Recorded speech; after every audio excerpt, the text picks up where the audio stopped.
Welcome to Whitetail Rendezvous, hosted by Bruce Hutchin. I'm so happy you've joined us today, and you're going to find out a lot about whitetail hunting on the show. It is Whitetail Rendezvous, episode number 371.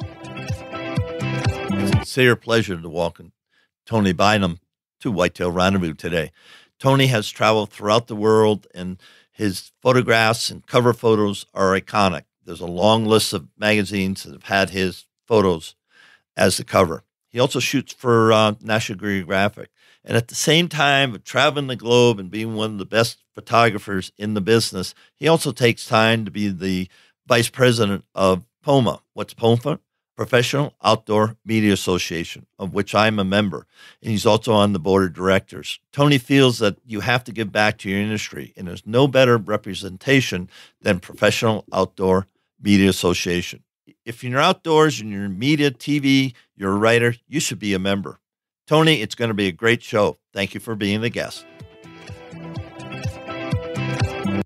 It's never too early to think about food plots. Whitetail Rendezvous has an ebook for you. Just simply text 33444 food plot to get your copy. Welcome to another episode of Whitetail Rendezvous.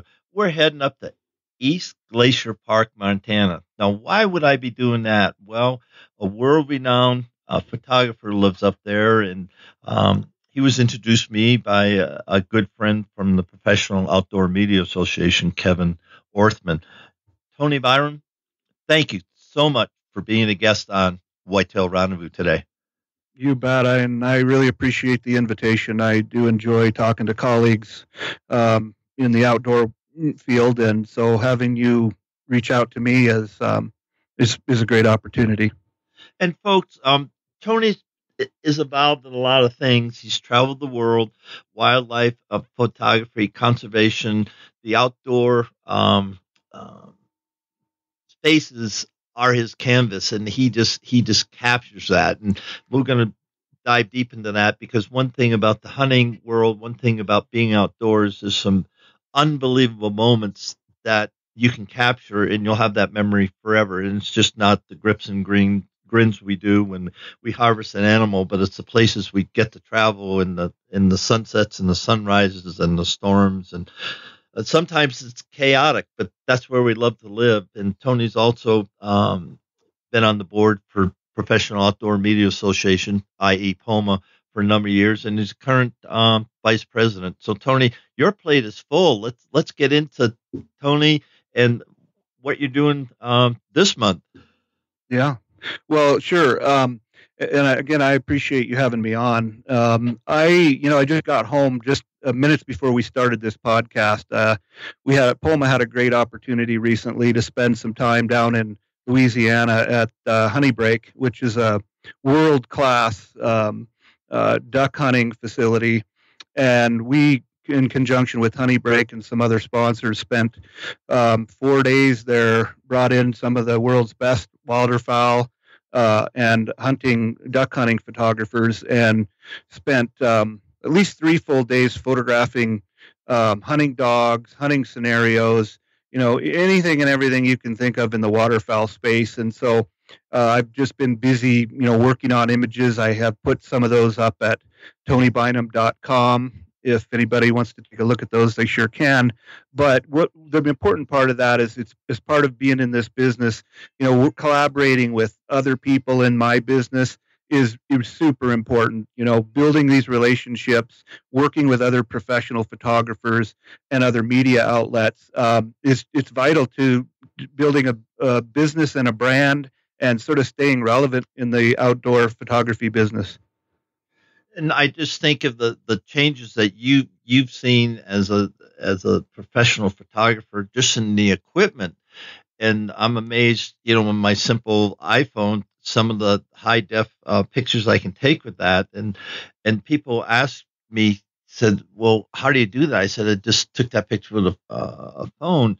Let's talk about photography and the making of memories. And that's one of the central points of this whole show. We'd be talking for another 45 minutes, but incorporating from our deer stand, incorporating from the duck blind, wherever we are in outdoors, utilizing photography to capture those images. And it's not necessarily, like I said, the grips and the grins, but it's a camaraderie, it's the sunsets, it's the whole environment that a photographer of your stature captures. So let's talk about how you began in this industry, and go from there. Sure. So the beginning of what I would consider my professional career in photography really started in developing my craft. I mean, I tell people, and it's no lie, that I spent 5 years photographing anything and everything I possibly could before I ever showed anyone any images. You know, I started out locally. I focused on things that I could capture where I live, which are, you know, rodeos, high school sports, outdoor wildlife, just anything I could do to build the craft. And I think it's important to remember that today, even with technology as good as it is, you still have to develop a craft. You have to understand what you're looking at. You have to sort of develop relationships with subject matter, and knowing more about subject matter helps you to create better images. Never mind the technology at this point, but just sort of understanding what it is you're photographing. And as my career moved on, I made some major changes in my life, and so I decided to just take this photography thing on full time, and I've been doing that since I think about 2006, 5, something like that. And since that time, I felt that building a portfolio of images that were as good as anything you've ever seen in an outdoor magazine was where I needed to be in order to sort of begin. Not where I wanted to go necessarily, but where I had to begin with.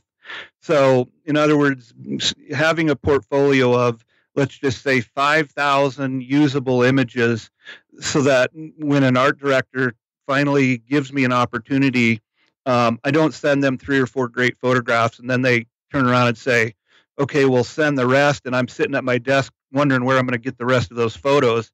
I was able to just go ahead and blast back with enough imagery that there's no doubt in their mind that I can produce. And from a business standpoint, that's really the key. You can take great photographs and you can be committed to your craft, but you also have to look at it like a business. And when people want to buy your imagery, you have to keep in mind that they're running a business as well. And so just being tight in your business, sort of focusing. And one of the elements to that is, and I think very important is, and by the way, if anybody's interested in learning more about this, I do, on the top of my website, I do have a link. It's a free download of a 10-page document on kind of my keys to great wildlife photography. And what it really is when you take the subject and you put it in the context of its environment. So it's really when the subject meets that context that's most important to me. And as I developed into shooting other things, that naturally sort of plays out, and I keep that in my mind all the time. You know, if it's a guy or a woman or an animal, I try and know as much as I can about that subject and its environment and its context, and then I try to marry the two together. And to me, one single image that can tell a story is more powerful than a snapshot. And in order to create that kind of imagery, you really need to focus on what you're taking a picture of. And so to me, that's really what it comes down to. And it's nothing to do with technology per se. In that context, it's more about focusing on what you're doing. I heard a couple of things, and I always, when I took pictures way back when I started photography, and I had a goal. Every single animal that I harvested, I wanted to get him alive and coming at me or passing by or whatever before I took the shot. And it was challenging because sometimes I get a great photo and you know what happened. The animal got away. I laugh now, but that was one of my goals. And I did it, and it taught me how to be stealthy enough and how to, I guess I'm going to borrow your words, take that animal, put him in his environment and capture him. Mm-hmm.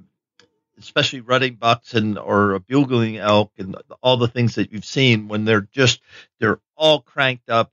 And if you can capture that, it's a memory that stays with you forever. You have it in your brain, but all of a sudden you get that and you can share it with your friends and family, and they can sense right where you were before you took your shot and moved on. And that's what I think, when you say you compose the picture, and please correct me if I'm wrong, you compose the picture so you catch the species as naturally as you can, surrounded by his or her natural environment. And to catch that's going to be so creative. I just, it blows me away.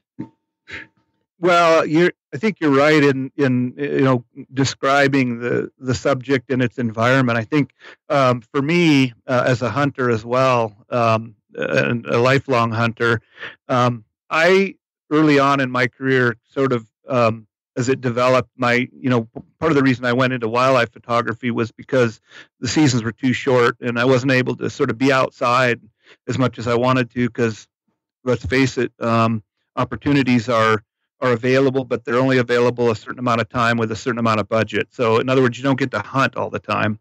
And I felt like I wanted to hunt all the time. And as a result of that, I spent a great deal more time outdoors, which also helped me understand wildlife better. And people might wonder, well, what difference does it make whether you know what a mule deer does in February versus what they do in November? Or what difference does it make if a deer doesn't have antlers in March or May, and as opposed to October? Like, they're different creatures at different times in their life. And so for me, though, and as it turns out to be true now, the more you know about a species, the more likely you are to craft great images, and it's sort of situational awareness. You know what their life cycles are, you know what they're doing, you know their habits, you know what they do when they get scared or when they're at ease. And so all of those things happen, and over the course of a year, the more knowledge you have, the better hunter you become and the better photographer you become. And for me, I have to sort of draw a line, which seems odd, but I do draw a line between my hunting career in what I like to think of as a career, my lifelong span of hunting, and my career as a photographer. And what I say by draw a line is, unfortunately, I'm not sophisticated enough, I think, in some ways, to have my mind trained well enough to hunt and shoot at the same time. So generally, when I'm photographing, it is a different mindset than when I'm hunting, because personally, my hunting is sort of my space and my time to be in a different mode. And so 9 times out of 10, I will have a small camera with me when I hunt, but it is to take a few snapshots of my animal and maybe myself. But I'm so focused on hunting that it almost plays a third or fourth role in the whole dynamics. And one more thing about that, particularly if you're in a region like Montana, western Montana, we have lots of grizzly bears here. And face it, spending a bunch of time photographing dead animals in grizzly bear country is a little bit risky. And so I'm laughing because it's true. It's more than true. I mean, it is a fact. And anymore, you get an elk on the ground or a mule deer buck in the mountains here, and you tend to want to get that animal out as soon as possible. And frankly, if you don't do that, you're actually setting up a real situation for danger when you come back to get the rest of your elk or deer and there's a grizzly bear camped on it. And people talk about the dinner bell on Kodiak Island hunting Sitka deer, and fortunately Sitka deer are small, so in a very limited time you can be up and gone. But many people, they go with 2 people, because when one's taking care of the deer, the other one's on guard, because it's a dinner bell. I don't know if you've ever been up there, but that's the way it is. It sure is. And even with bow hunting, out here, whether you're in a tree stand or whether you're stalking or whether you're hunting in the river bottoms for whitetail deer, anymore in the region where I live, the grizzly bears are available to sort of be in your lap all of the hunting season. And so whether you're hunting whitetail deer, like I said, on the river bottoms, there's going to be grizzly bears around. And, when you combine, a dead animal and photography, you got to make it quick and get the job done in the interest of the habitat, in the interest of the animal that you've just harvested or killed, and in the interest of not creating another problem with a grizzly bear. And I think people maybe misunderstand it a little bit, or they haven't actually experienced it. But you're not just there to kill that animal. You have to be, I think, respectful of what else is going on around you, and so in doing that, I try and just be swift about it. And well said. And times have changed significantly. And I know that people go up into the Bob Marshall and all that wilderness.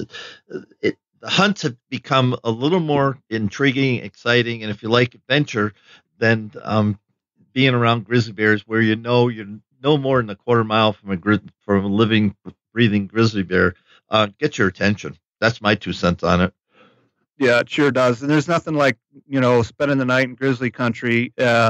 It doesn't matter whether you spend one night or 10 years, you always have one open, and it's not really a scary thing as much as it's just situational awareness. And I do like to go to places where there aren't grizzly bears to go hunting, because I'm relaxed a lot more and I'm able to have a better time in some ways. But at the end of the day, being in an environment where you have predators that are at the top of the food chain, like grizzly bears, changes who you are, and it also changes how you look at what's considered wild and free range. And so, I would never change that for anything. I think we need grizzly bears around, and from a habitat and a wildlife standpoint, I'm just blessed that I get to live and recreate and exist where we have the full suite of wildlife that existed 500 years ago. And think about that. And people talk about conservation, and there's a big debate about wolves and grizzly bears. But I can tell you, when I've been in places where they habitat, in parts of British Columbia and up north, it makes me appreciate where I'm at, if that makes sense.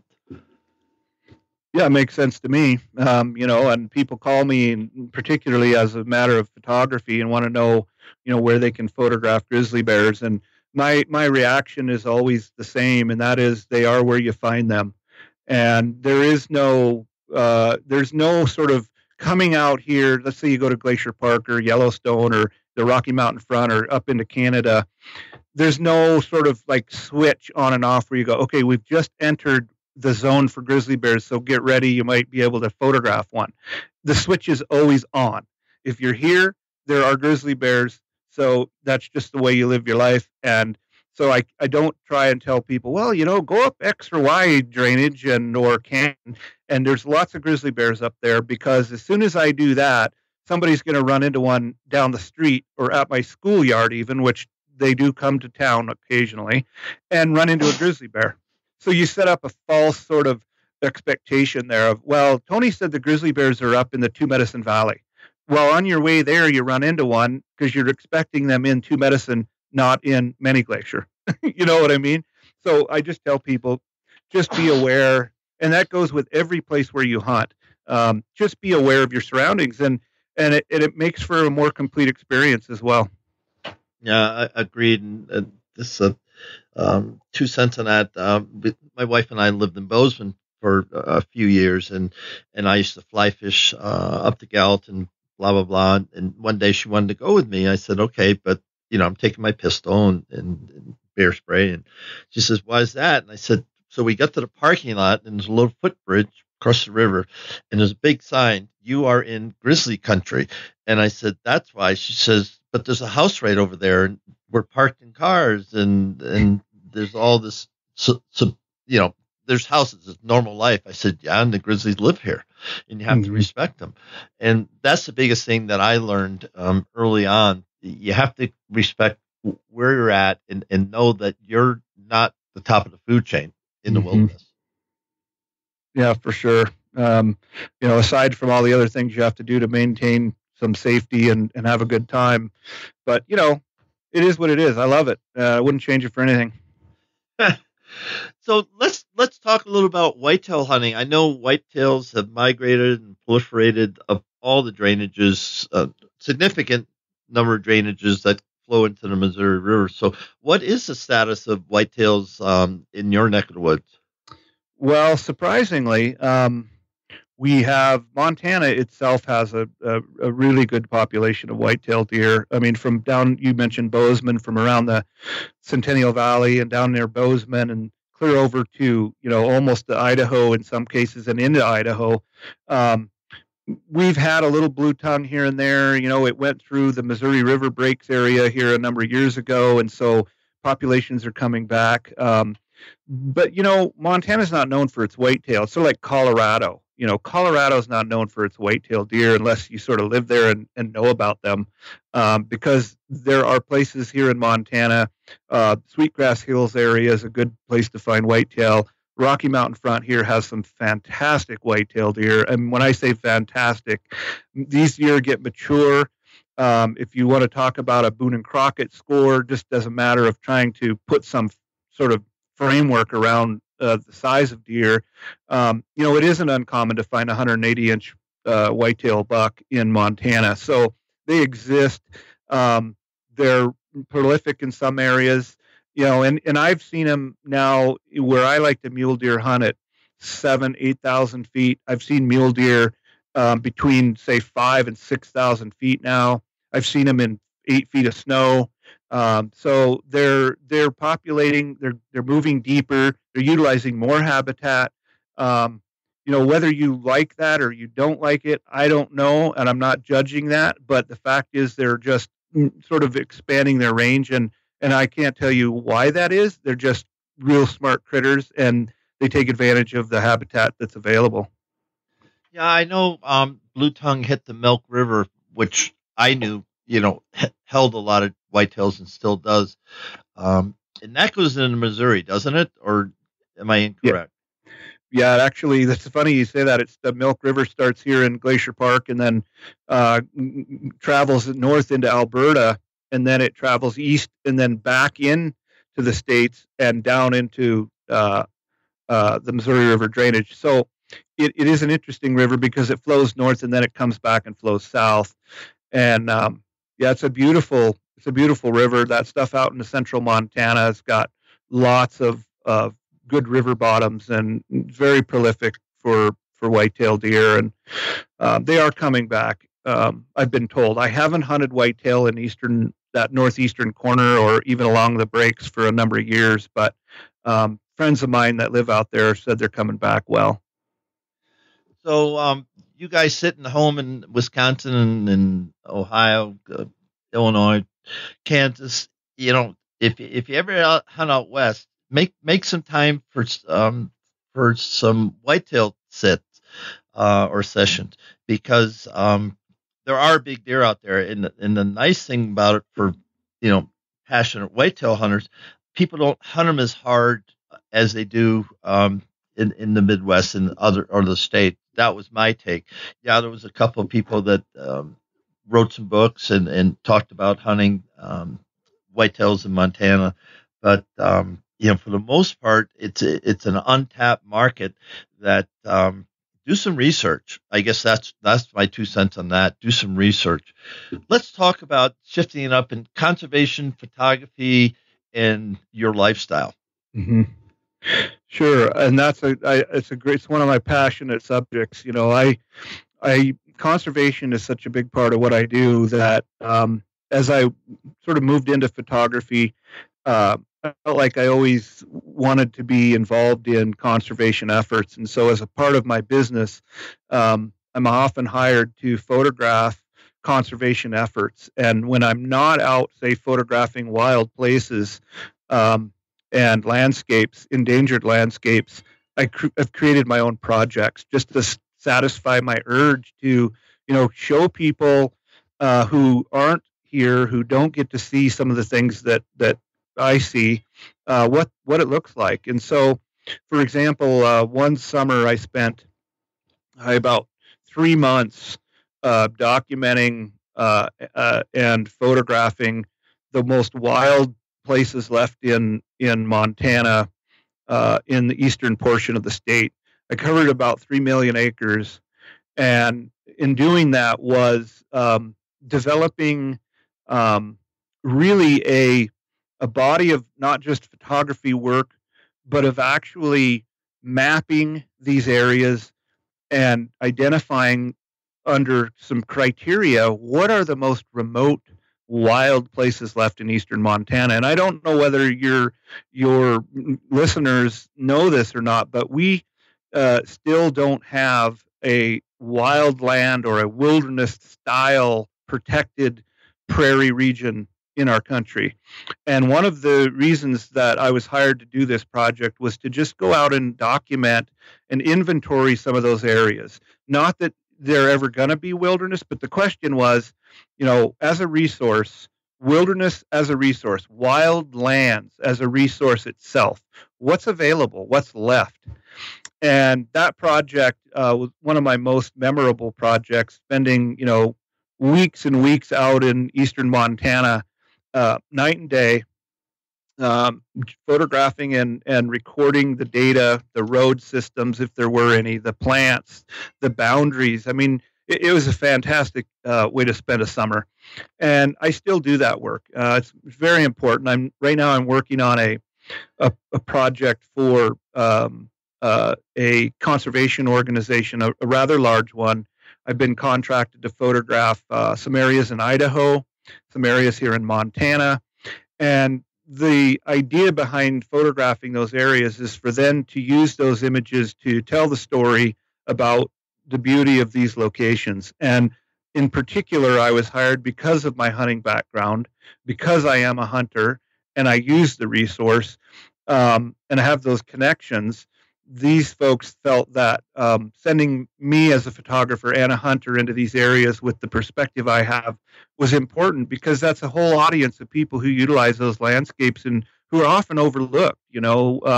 Protecting wildlands tends to be something that people think of when, they think of like the Wilderness Society itself or some environmental organization. And the truth is, hunters have been utilizing these lands for thousands of years. I mean, it's not as though people weren't hunting in these areas 1,000 years ago.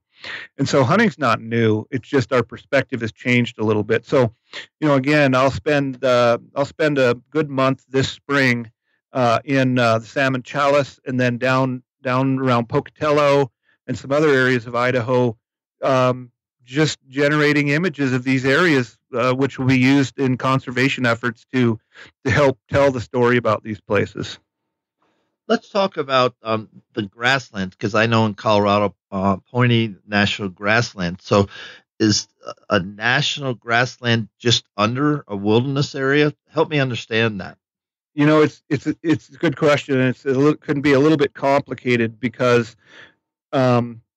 designating an area or a piece of landscape as either a grassland or a national wildlife area or a wilderness area, and who manage those areas all have very specific rules and regulations. And so you may have in fact, you have many national wildlife refuges which are huntable. People may or may not know that. Wilderness areas are all huntable. You may not be able to drive into them, but they certainly allow hunting. And so, the difference between, say, a wilderness area and a national grasslands area and a national wildlife refuge is really about who manages it and what the purpose of the place really is.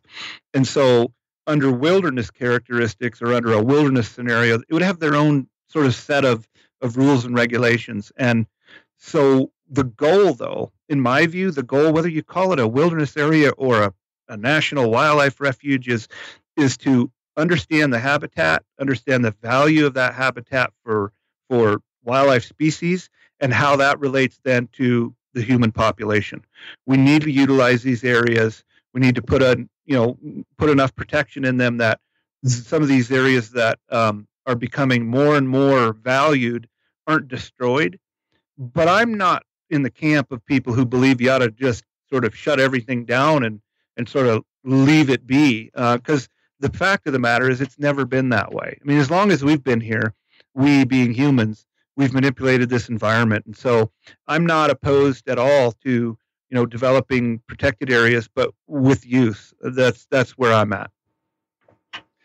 I was thinking, and Thoreau wrote about the balance, and when everything's in balance, there's harmony in the land, and that's why I love hearing wolves, howl. I mean, it's just an unbelievable voice that you hear, because that is wilderness. Or see a grizzly bear popping his teeth, 20 yards away. That's exciting, but it's wilderness.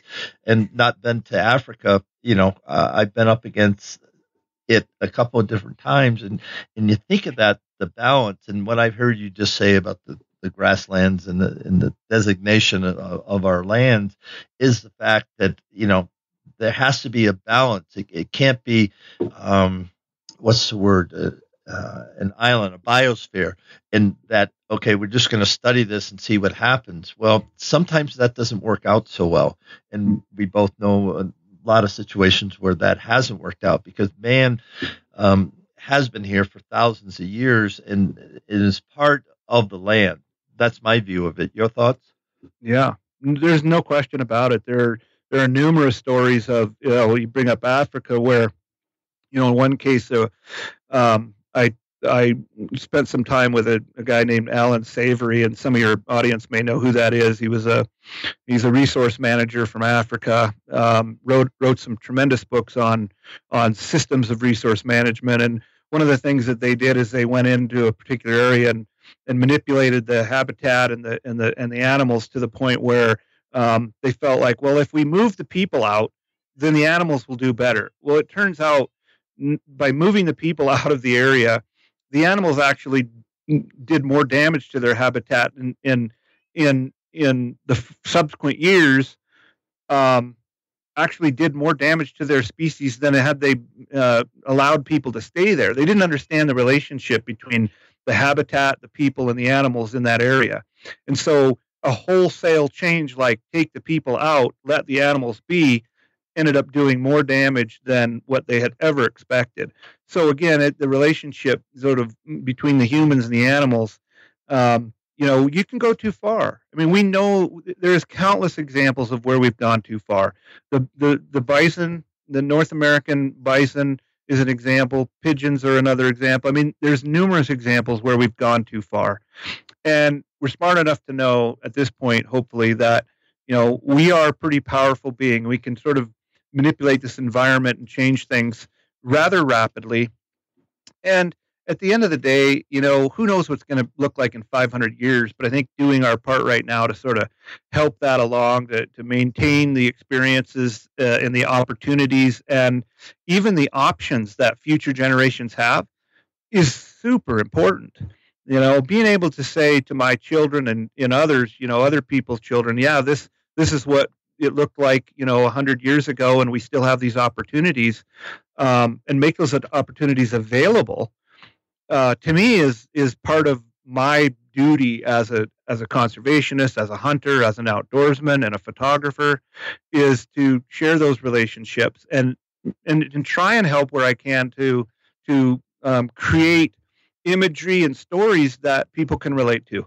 And like I said, I as much as I love commercial photography, as much as I love photographing, the neatest new hardware, guns, bow, apparel, whatever the case is, I really have a passion for the wildlands and for conservation. While you were talking, I was thinking I was in the book list of Utah with some friends hunting, and I came upon some petroglyphs. And the Anastasies had been there thousands of years, but they were hunted just like I was. And I'll never forget that. And I can shut my eyes and see how many people have seen that. Not a whole heck of a lot because of where we were. And I'm thinking, we have been hunters. There's hunters and gatherers, but we've all been stewards of the land. And that's I think when I think about what we're talking about here today, folks, you got to be stewards of the land. What that means, you get involved in conservation. You try to reach common ground with those who look at it and say, well, everything should be wild and we shouldn't do anything to it and just let it go. Well, Tony and I talked about a couple of situations that hasn't worked so well. Your thoughts on that, Tony? Yeah, I agree. Like I said earlier, I think the key is understanding that we're a part of this system, and having enough areas sort of in functioning properly, so that we can hunt. And let's face it, fish too. When the water's good, the fish are good. People are happy. You don't have to go far out of the Pacific Northwest.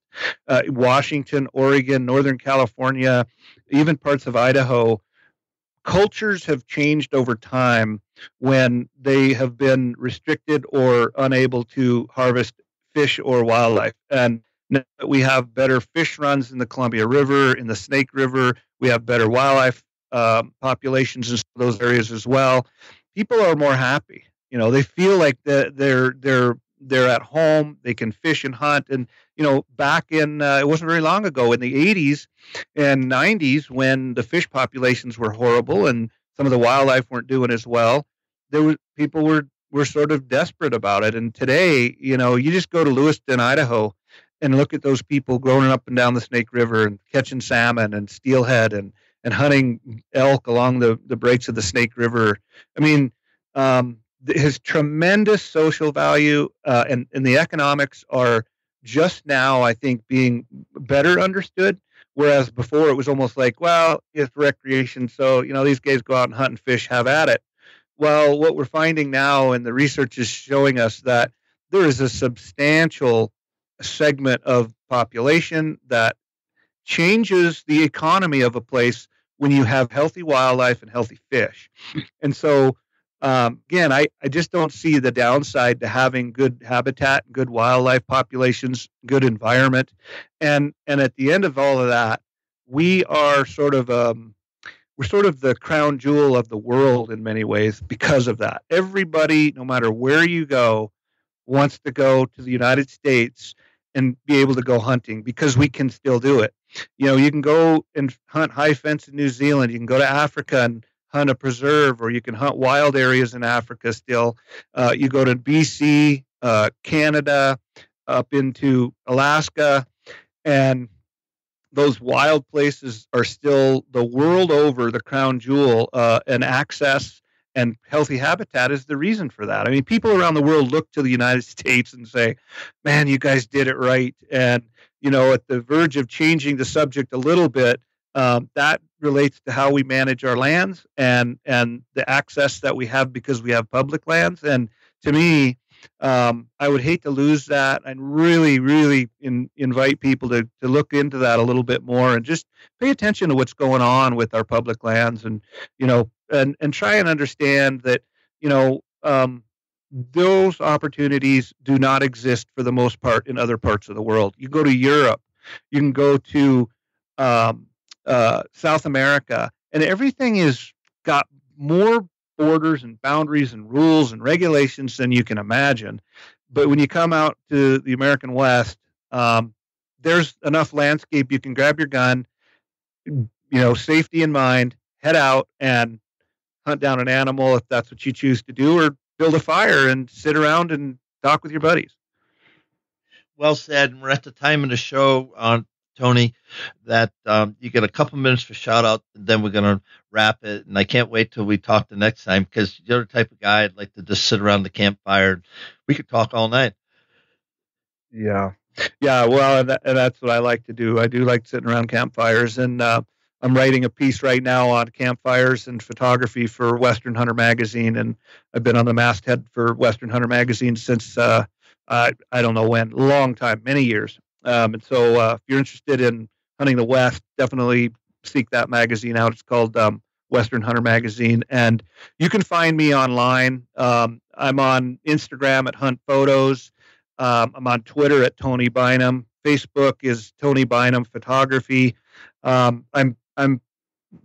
like to think that I've sort of got my foot in all the social media spaces.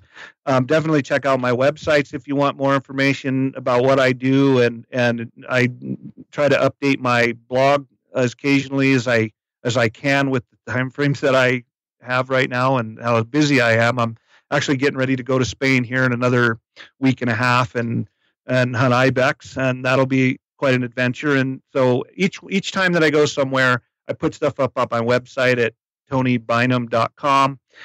Check it out if you want to, and shoot me a message if you have any questions. I'm always up for either pointing you in the right direction or giving you a really direct answer to your question. Tony Bynum, thank you so much for being a guest on Whitetail Rendezvous. On the next episode of Whitetail Rendezvous, we got a good friend from Whitetail Stalker, Willie Smith. Willie's going to talk about experiences that he had with his dad growing up and how he's sharing his love for hunting and passing it on to his family. Willie Smith, Whitetail Stalker, is up next. Thanks for joining us. Be sure to tune in tomorrow for another episode of Whitetail Rendezvous, where you can listen and learn from the experts so you can be more successful on your next hunt. Until next time, listen, learn, and succeed.